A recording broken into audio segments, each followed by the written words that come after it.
அனைவருக்கும் வணக்கம். திருப்பரங்குன்றம் விவகாரம் நம்ம எல்லாருக்குமே தெரியும். என்ன நடந்துச்சுன்றதெல்லாம் நம்ம எல்லாரும் பார்த்துருப்போம். திமுக ஆட்சியில் இருக்கிறப்போ திருப்பரங்குன்றம் மலையில் இருக்கக்கூடிய தர்காவிற்கு முன்னாடி தான் நாங்கள் தீபம் ஏற்றுவோம் அப்படின்னு சொல்லிட்டு சங்கிகள் திரண்டு வந்து கலவரம் பண்ணுறதுக்கு ட்ரை பண்ணாங்க. அதுக்கு பிறகு நீதிமன்ற உத்தரவெல்லாம் வந்துச்சு. அந்த உத்தரவை மீறும் விதமாக தமிழ்நாடு அரசு செயல்பட்டுச்சு, நம்ம எல்லாருக்குமே தெரியும். அந்த இடத்துல ஒரு வார்த்தை கேட்டுச்சு, சங்கிகளை நோக்கி ஒரு வார்த்தை பாய்ந்தது. We are not allowing, we will face the consequences-னு தைரியமாக கர்ஜிக்கும் துணியில் ஒருத்தர் பேசினார். யார் அவர் அப்படின்னா லோகநாதன் அப்படின்ற ஒரு ஐபிஎஸ் அதிகாரி. அந்த லோகநாதன் ஐபிஎஸ் அவர்களை முதலில் காத்திருப்போர் பட்டியலுக்கு மாற்றியது இந்த தாவேக அரசு. இப்போ என்ன பண்ணியிருக்காங்கன்னா ஒரு டம்மி பதவி கொடுத்துருக்காங்க. டெக்னிக்கல் சர்வீசஸ் அப்படின்னு ஒரு டம்மி பதவி. நீங்கள் பார்த்தீங்கன்னா தெரியும், டாக்டர் ஜே லோகநாதன் ஐபிஎஸ் அப்படின்னு போட்டு அவருக்கு டெக்னிக்கல் சர்வீசஸ் அப்படின்ற ஒரு டம்மி பதவி கொடுத்துருக்கிறது தெள்ள தெளிவாக தெரியுது. இதுக்கு முன்னாடி அவரை காத்திருப்போர் பட்டியலில் வச்சுருந்தாங்க. ஆகவே யாரை திருப்திப்படுத்துவதற்காக இந்த தாவேக அரசு இப்படி செயல்படுது? என்ன சிஎம் சார், உங்கள் ஓனர்ஸை நீங்கள் வந்து திருப்திப்படுத்துறதுக்காக இப்படி செய்கிறீங்களா? அவர் என்ன தவறு செஞ்சார்? அவர் எதுக்கு முதல்ல காத்திருப்போர் பட்டியலுக்கு மாற்றினீங்க? இப்போ எதுக்காக டம்மி பதவி ஒன்று கொடுத்துருக்கீங்க? We are not allowing, we will face the கான்சிக்வன்சஸ்னு சொன்ன ஒரு மனுஷன் உங்களுடைய கண்ணை உறுத்துகிறார். உங்களுக்கு அவர் ஒரு நல்ல பதவியில் இருக்கிறது பிடிக்கல. உங்கள் ஓனர்ஸான பாஜக வந்து இதை செய்ய சொன்னாங்களா? அவங்க மனசு கஷ்டப்படக்கூடாதுன்னு இதை செய்கிறீங்களா? ஏன் சிஎம் சார் இப்படி பண்ணுறீங்க? தமிழ்நாட்டு மக்களுக்கு இது குறித்து நீங்கள் பதில் அளிக்கணும் சிஎம் சார். ஆர்எஸ்எஸ் உடைய குழந்தை இல்லையா, பிஜேபியுடைய செல்ல பிள்ளை இல்லையா, இப்படி தான் செயல்படுவாங்க. இப்பேற்பட்ட ஆர்எஸ்எஸ்ஸின் குழந்தையுடைய அமைச்சரவையில் பங்கேற்றிருக்கிறார் திருமாவளவன் அவர்கள். விமர்சிக்க நமக்கு மனமில்லை, இருந்தாலும் கடந்து போக வேண்டியதாக இருக்குது. நம்ம வந்து கடுமையான சொற்கள் யூஸ் பண்ணுறதுக்கு நமக்கு மனசு வரலைங்க. என்னமோ ஒன்று, ஒரு சோஃபாவும் ஒரு பதவியும் அவ்வளோ முக்கியமாக போயிருச்சு இல்லையா? கொள்கையை விட அரசியலை விட அது ரொம்ப முக்கியமாக போயிருச்சு. இவங்களுடைய அரசியல் என்னவா இருந்திருக்கு அப்படின்னா பதவி தான் இவங்களுடைய அரசியல், கொள்கை கிடையாது. இப்போ பதவிக்காக அவங்க கூட போய் ஒட்டிக்கிட்டு இருக்கீங்களே விசிகாவினரே, திருமாவளவன் அவர்களே. இப்போ இப்படி ஒரு செயலை தாவேகா செஞ்சுருக்கு. தமிழ்தாய் வாழ்த்த கடைசி இடத்துல தள்ளுனதுலேருந்து அதுக்கப்புறம் எவ்வளோ சம்பவங்கள் நம்ம பார்த்துட்டோம். பாஜக ஆர்எஸ்எஸ்க்கு சாதகமான அரசியலை எவ்வளவோ பண்ணிட்டாங்க. சைதாப்பேட்டையில் வீடு ஒதுக்குறதுல சாதி பார்த்து வீடு கொடுக்குறாங்க, சாதிய பாகுபாடு இருக்குது அப்படின்னு சொல்லிட்டு மக்கள்லாம் போராடுறாங்க. அறநிலைத்துறை அமைச்சராக ஒரு பார்ப்பனரை நிற்க வைக்கிறாங்க. இன்னும் பல விஷயங்களை பாஜக ஆர்எஸ்எஸ்க்கு சாதகமான அரசியலை இந்த தாவேகா செஞ்சுருக்கு, தாவேக அரசு செஞ்சுருக்கு. அதுலேயும் இப்போ எங்கே வந்து நிற்கிதுன்னா லோகநாதன் ஐபிஎஸ் அவர்களை, சங்கிகளுக்கு எதிராக கர்ஜித்து முழக்கமிட்ட லோகநாதன் ஐபிஎஸ் அவர்களை காத்திருப்போர் பட்டியலுக்கு மாற்றி இப்போ ஒரு டம்மி பதவி கொடுத்துருக்காங்க. இதெல்லாம் கொள்கைக்கு எதிரானது இல்லையா திருமாவளவன் அவர்களே? எப்படி அவங்க கூட ஒட்டிக்கிட்டு இருக்க முடியுது? அப்போ ஒரு சோஃபாவும் ஒரு பதவியும் தான் இங்கே முக்கியம், கொள்கையை விட. Super bro, super. அடுத்தது ஒரு கொடுமை என்னென்னா, சமீபத்தில் முதல் அமைச்சரவை கூட்டம் கூடியிருக்கு தாவேக ஆட்சிக்கு வந்து. அந்த கூட்டம் நடந்த டைமிங்கை பாருங்கள், 10:05 11:20 வரைக்கும் காலையில் நடந்திருக்குங்க. வெறும் 75 நிமிஷம் அந்த கூட்டம் நடந்திருக்கு. அதில் விவாதிக்கப்பட்ட திட்டங்கள், அந்த கூட்டத்தில் ஆலோசனை பண்ணியிருக்காங்க. எத்தனை திட்டங்களை பற்றி தெரியுமா? 436 திட்டங்களை குறித்து ஆலோசனை பண்ணியிருக்காங்க. இதை சொன்னவர் யாருன்னு பார்த்தீங்கன்னா நிர்மல்குமார் அவர்கள். 75 நிமிஷத்தில் 436 திட்டங்கள். ஒரு திட்டத்துக்கு 10 செகண்ட் தான் எடுத்திருக்காங்க. எப்படி? ஒரு திட்டத்துக்கு 10 செகண்ட். அதாவது அந்த திட்டத்துடைய பேரை மட்டும் சொல்லிட்டு போயிட்டாங்க போல. அப்படியே சொல்லணும்னாலும் அது கொஞ்சம் டைம் எடுக்குமே. ஜீரோ டார்க் ஸ்பாட்ஸ் திட்டம், ஏதோ நீதிமன்றம்லாம் வேற கொண்டு வருவேன்னு சொன்னார் விஜய் அவர்கள். இப்படியெல்லாம் ஒவ்வொரு திட்டத்துடைய பேரை சொல்லி முடிக்கிறதுக்கே ஒரு 4 செகண்ட் 5 செகண்ட் ஆயிருமே. இதில் எப்படி நீங்கள் வந்து 75 நிமிஷத்தில் 436 திட்டங்களை பற்றி பேசுனீங்க?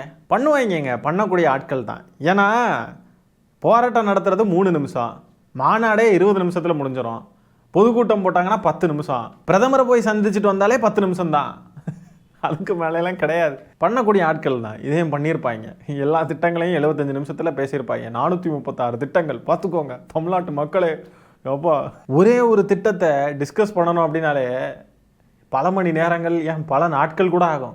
இதை எப்படி செயல்படுத்துறது, இதுக்கான நிதியை நம்ம எப்படி மேனேஜ் பண்ணலாம், இதுக்கான அது என்ன செய்யலாம், இது யாரை பாதிக்கும், இது யாரை பாதிக்காது, இதை நம்ம கொண்டு வர்றதுனால நமக்கு என்ன பிரச்சனை வரும், மக்களுக்கு இது எப்படி யூஸ்ஃபுல்லாக இருக்குமா இருக்காதா, இதனால் ஏதாவது பாதிப்பு வருமா, சைடு எஃபெக்ட்ஸ் ஏதாவது இருக்குமா, இப்படின்லாம் பல விஷயங்கள் டிஸ்கஸ் பண்ண வேண்டியது இருக்கும் ஒரு திட்டத்தையுமே.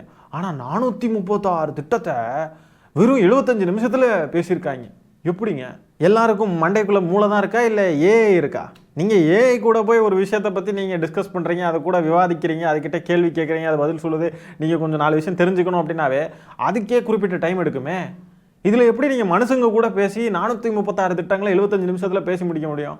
அதை பற்றி எப்படி டிஸ்கஸ் பண்ணி அதுக்கு ஒரு முடிவுக்கெலாம் வர முடியும்? எப்படி ஆலோசனை பண்ண முடியும்? எப்படி ப்ரோ? என்ன ப்ரோ இப்படி பொய் சொல்கிறீங்க நிர்மல்குமார் ப்ரோ? பொய் சொல்லலாம், அதுக்குன்னு ஏக்கர் கணக்கில் சொல்லக்கூடாதுன்னு சொல்லுவாங்கல்ல, அதே மாதிரி பொய் சொல்லலாம், அதுக்குன்னு மணிக்கணக்கில் பொய் சொல்லக்கூடாது. அடுத்ததாக பார்த்தீங்கன்னா தாவேக்காவினர் அரசு பள்ளிகளில் போய் மாணவர்கள்கிட்ட கட்சி பிரச்சாரம் பண்ணிக்கிட்டு இருக்காங்க. எந்தவித அரசு பதவிகள்லையும் இல்லாமல் இவங்க இஷ்டத்துக்கு தாவேக்கா காரணங்க, கட்சி காரணங்க, இவங்க பாட்டுக்கு போய் ஸ்கூலுக்குள்ளே போய் மாணவர்கள்கிட்ட குழந்தைங்க கிட்ட விஜய் அண்ணா உங்களுக்கு பிடிக்குமா அப்படி இப்படின்னு பேசிக்கிட்டு இருக்காங்க. பள்ளிக்கூடத்துக்குள்ளே போய் பிரச்சாரம் பண்ணிக்கிட்டு இருக்கிறாங்க. காணொலி பாருங்க. எல்லாரும் எப்படி இருக்கீங்க? லீவ்லாம் நல்லா போச்சா? லீவ்லாம் முடிஞ்சு ஃப்ரெஷ்ஷா அழகா வந்திருக்கீங்க ஸ்கூலுக்கு. எல்லாரும் எதுக்கு வந்திருக்கீங்க? ஓகே, இந்த போட்டோல இருக்கவர் யாருக்கு தெரியுதா? யார் அவரு?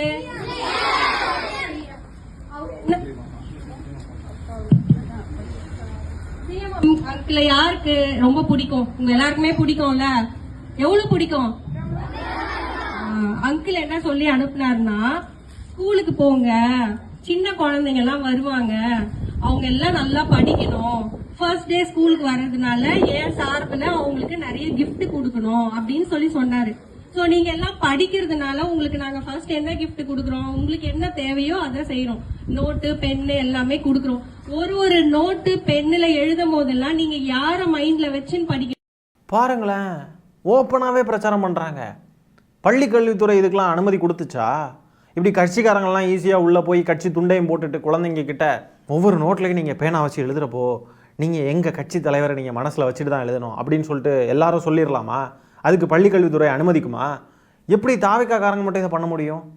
குழந்தைங்க கிட்ட போயிட்டு ஃபோட்டோவை காமிச்சு இவங்களை உங்களுக்கு பிடிக்குமா, விஜய் அங்கிளை உங்களுக்கு பிடிக்குமா, இவங்க யார் சிஎம் அங்கிள், நாங்கள் நோட்டு பேனாலாம் கொடுக்குறோம், அதில் எழுதுகிறப்போ நீங்கள் வந்து விஜய் அங்கிளை நினச்சிக்கிட்டே எழுதணும் அப்படின்னு சொல்லி கொடுக்குறாங்க. அதுலேயும் இவங்க கட்சியில் இருக்கிறவங்க, கட்சிக்காரங்க, இவங்களுக்கு என்ன உரிமை இருக்குது, முதல்ல என்ன அதிகாரம் இருக்குது இதெல்லாம் பண்ணுறதுக்கு? தாவேக்காவோட கட்சிக்காரங்கள்லாம் என்ன தான் நினச்சிக்கிட்டு இருக்கீங்க? நீங்கள் பாட்டுக்கு அரசு மருத்துவமனைக்குள்ளே போய் வீடியோ எடுக்கிறீங்க, நீங்கள் பாட்டுக்கு ஆய்வு பண்ணுறீங்க, அம்மா உணவகத்துக்குள்ளே போய் நீங்கள் பாட்டுக்கு உத்தரவு போடுறீங்க அதிகாரிகளுக்கு.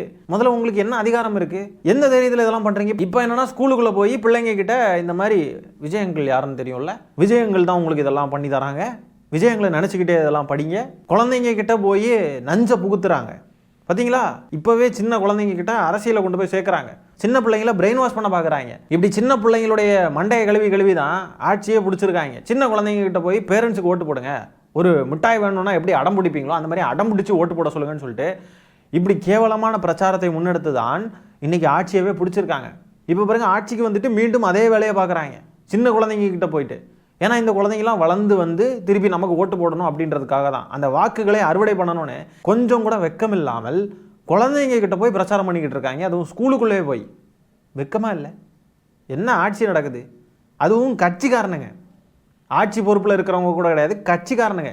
இவனுக்கு என்ன உரிமை இருக்கு முதல்ல இதெல்லாம் பண்றதுக்கு? இன்னொரு காணொளி பாருங்க. மக்கள் சக்தியால் ஜனநாயகத்தின் துணையோடு திரு ஜோசப் விஜய் அவர்களால் தமிழ்நாடு இன்று தன்னை புதுப்பித்துக் கொண்டிருக்கிறது. கலை, இலக்கியம், கலாச்சாரம், பண்பாடு இவற்றில் சிறந்த தமிழ்நாடு முதலமைச்சர் திரு ஜோசப் விஜய் அவர்களால் புதுப்பொலிவுடன் புதுப்பித்துக் கொண்டிருக்கிறது. மாண்புமிகு தமிழ்நாடு முதலமைச்சர் திரு ஜோசப் விஜய் அவர்களை எங்கள் பள்ளியின் சார்பாக, மாணவர்கள் சார்பாக வாழ்த்தி வணங்குகிறோம். பாருங்க, பள்ளிகளில் படிக்கக்கூடிய சின்ன சின்ன குழந்தைங்க மாணவர்களை எல்லாம் கட்டாயப்படுத்தி அரசியல் பேச வைக்கிறாங்க ஸ்கூலுக்குள்ளேயே. இது என்ன மாதிரியான பழக்கம் முதல்ல? இது ராஜ்மோகன் அவர்களே, நீங்கள் தானே பள்ளி கல்வித்துறை அமைச்சர். இப்போ இதே மாதிரி மாற்றுக் கட்சியினர் வேற கட்சிக்காரங்கள்லாம் ஸ்கூலுக்குள்ளே இதே மாதிரி பூந்து குழந்தைங்களெல்லாம் இந்த மாதிரி பேச வச்சா நீங்கள் சும்மா விடுவீங்களா? ஒரு நடிகரை பற்றி பள்ளியில் இந்த மாதிரி பேசுகிறதெல்லாம் சரியா? குழந்தைங்களை வச்சு பேச வைக்கிறது சரியா? அதுவும் சாதாரண நடிகர் இல்லை, கவர்ச்சி நடிகர். இதே மாதிரி மற்ற கட்சிக்காரங்களும் ஒரு நடிகரை ஆதரிக்கிறாங்க, நடிகரை பிடிக்கும்னா அந்த நடிகரை பற்றி குழந்தைங்க கிட்ட சொல்லி வற்புறுத்தி ஸ்கூல்ல எல்லாம் பேச வச்சா நீங்கள் சும்மா இருப்பீங்களா?